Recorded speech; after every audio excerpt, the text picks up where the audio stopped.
दिल्ली के जंतर मंतर से इस वक्त की बड़ी खबर सामने आ रही है। संसद मार्च को लेकर जारी तनाव के बीच अब सरकार और प्रदर्शनकारियों के बीच बातचीत की कोशिश शुरू हो गई है।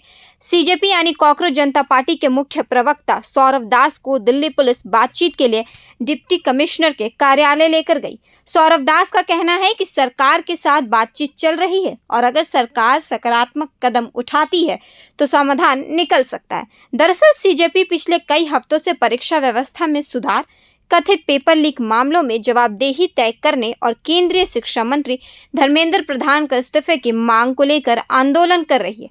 इसी आंदोलन के तहत 20 जुलाई को संसद मार्च का ऐलान किया गया था, लेकिन दिल्ली पुलिस ने सुरक्षा कारणों का हवाला देते हुए इस मार्च की अनुमति नहीं दी। इसके बाद जंतर मंतर और संसद मार्ग के आसपास भारी संख्या में पुलिस बल और बैरिकेडिंग कर दी गई। इसी बीच एक अहम घटनाक्रम सामने आया। सीजेपी के मुख्य प्रवक्ता सौरव दास को दिल्ली पुलिस बातचीत के लिए डिप्टी कमिश्नर के कार्यालय लेकर गई। वहां से बाहर आने के बाद सौरव दास ने कहा कि सरकार और प्रशासन के साथ बातचीत जारी है।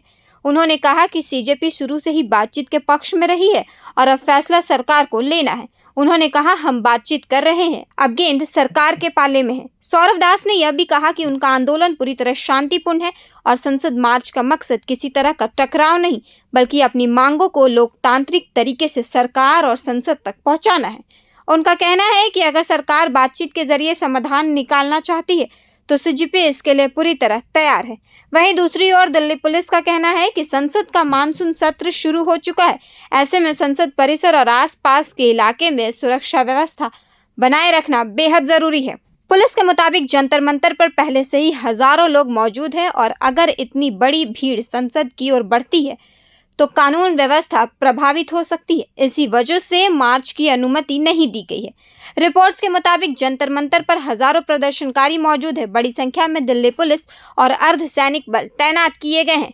कई जगहों पर मल्टीलेयर बैरिकेडिंग की गई है ताकि प्रदर्शनकारी संसद मार्ग की ओर आगे न बढ़ सके। कुछ जगह प्रदर्शनकारियों और पुलिस के बीच धक्का मुक्की की भी खबरें सामने आई है।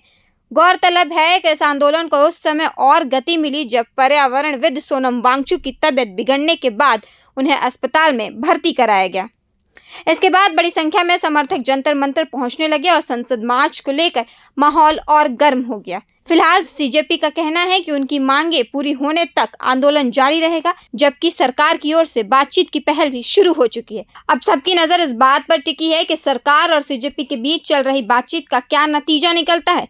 क्या दोनों पक्ष किसी सहमति पर पहुंचेंगे या फिर संसद मार्च को लेकर टकराव और बढ़ेगा? इसका जवाब आने वाले कुछ घंटों में साफ हो सकता है। इस पूरे मामले पर आपकी क्या राय है? क्या सरकार और प्रदर्शनकारियों के बीच बातचीत से समाधान निकलना चाहिए? अपनी राय हमें कमेंट करके जरूर बताएं और देखते रहें प्रभात खबर। धन्यवाद। प्रभातखबर.com, विश्वास वही, रफ्तार नहीं।